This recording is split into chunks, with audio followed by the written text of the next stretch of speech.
বলে আত্মহত্যার রাস্তা থেকে ফিরে আসার জন্য সে কৃষক এবার জনগণের জোটের প্রার্থীদেরকে ভোট দেবেন। গতবার কি কথা বলেছিল? আমাদের মতো এই সমস্ত শিল্পাঞ্চলে, গোটা পশ্চিমবাংলায় এক ঢিলে তিন পাখি মারা।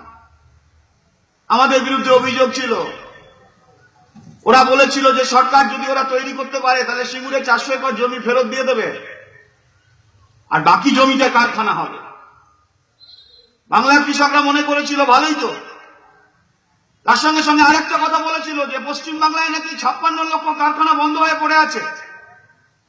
গল্পের গরু গাছে চড়েছিল, স্বপ্নে বিরিয়ানি খাইয়েছে, ঘি ঢালতে কৃত্রিম করেন।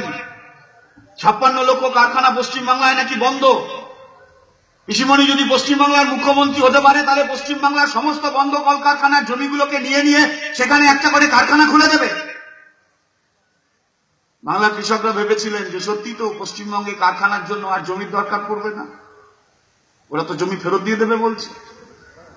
শ্রমিকরা ভেবেছিলেন আমাদের যে কারখানাগুলো বন্ধ হয়ে পড়ে আছে সেই কারখানাগুলোতে নতুন করে কারখানা তৈরি হবে। আর বেকার যুবকরা মনে করেছিলেন যে পশ্চিমবাংলার শিল্প স্থাপনের ক্ষেত্রে যত গোলমাল ওই 400 একর জমি, ওই জমি যখন ফেরত দিয়ে দেবে বলছেন, আর বন্ধ কারখানার জমিগুলোতে যখন নতুন করে কারখানা করবেন বলছেন নতুন সরকার, তাহলে তো আর কারখানার জন্য জমি নিয়ে কোনো গোলমাল হবে না, অথচ কারখানাও হবে, সাপও মরবে, লাঠিও ভাঙবে না, আমরা সবাই কাজ পাবো। চলো পরিবর্তনের পক্ষে ভোট। অভিজ্ঞতা কি গোটা পশ্চিমবাংলায়? আজকে জবাব দিতে হবে, রাজ্য সরকারকে জবাব দিতে হবে, মাননীয় এমএলএ সাহেবকে জবাব দিতে হবে যে এই বরাবনী বিধানসভা কেন্দ্রের অন্তর্গত একটা কারখানা পড়ে আছে, সেন্ডালে কারখানা বন্ধ হয়ে পড়ে আছে, 350 একরের বেশি জমি আছে, কেন সেই কারখানার জমিতে নতুন করে কারখানা তৈরি হলো না? জবাব দিতে হবে তৃণমূল বিজেপিকে। বিধানসভা ভোটের সময় অনেক কথা বলেছিলেন, লোকসভা ভোটের সময় অনেক কথা বলেছিলেন, বহুবার আবির খেলা হয়েছিল।